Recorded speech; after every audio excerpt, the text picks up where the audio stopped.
नमस्कार मित्रांनो, आज शुक्रवार. आज मासे तळलोय आणि माशाबरोबर आमच्याकडे पिठी लय खातात. म्हणजे तिखटी डाळ तर खातातच, पण पिठी आमची कोकणकरांची फेमस. या ठेवल्या वाडग्या, त्याच्यात तेल टाकलं. हे बघा, कांदो घेतलाय, लसूण, मिरची, ह्या कुळदाचा पीठ आणि या खोबरा. पहिली लसूण टाकतोय. हे बघा, लसूण टाकलं. लसूण जराशी करपवलं, कांदो घातलं.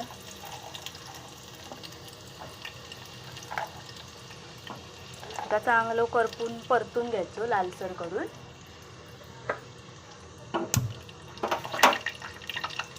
हे बघ, चांगलं लालसर असं कांदो करून घेऊया.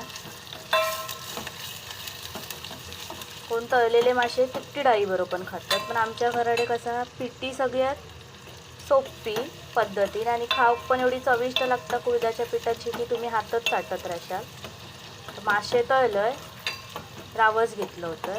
हे बघा, ह्याची रेसिपी पण माझ्या चॅनलवर टाकलं आहे. रेसिपी तुमका हवी असेल तर माझ्या चॅनलला सबस्क्राईब करा. हे बघा, हे रावस तळलं आहे. आता म्हटलं पिठी करूया.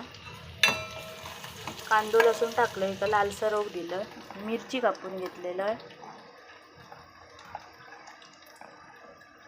मिरची घालतं. ही बघा, चांगली अशी लालसर होऊ देऊया का. हे बघा, कांदो लसूण ही लालसर झाली. आता याच्यात पाणी घालूया. ही बघा, पाणी घातलं. या पीठ वरनं टाकतोय कुळदाचा आमचा. हे आमचा घरगुती कुळीद दळून आम्ही बनवलेला आहो. माझी मम्मी बनवता. हे बघा, चांगलं असं ढवळून घ्यायचं, म्हणजे त्याचे गट्टे होऊ द्यायचे नाही पिठाचे. बघा, चांगला असा ढवळत राहायचा.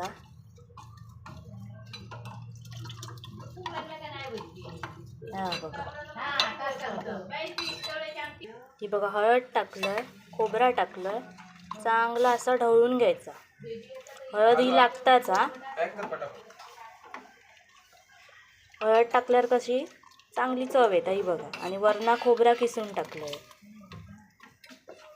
हे बघा, चांगलं असं एका कड इलो की कशी घटघट होता. बघा, ही आमच्या घरातली कुळीद आणि त्याची आम्ही स्वतः दळून पीठ बनवतो. ह्या बघा, ही अशी करा, खावा. आणि तुमका आवडली तर माझ्या चॅनलला नक्की सबस्क्राईब करा. ही बघा, चवीपुरता मीठ टाका.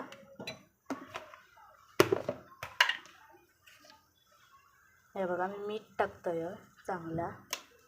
बघा, तुमका आवडली तर माझ्या चॅनलला सबस्क्राईब करा. हे बघा, पिठी तयार. हे मासे आणि पिठी खाशाल तेवढा कमी.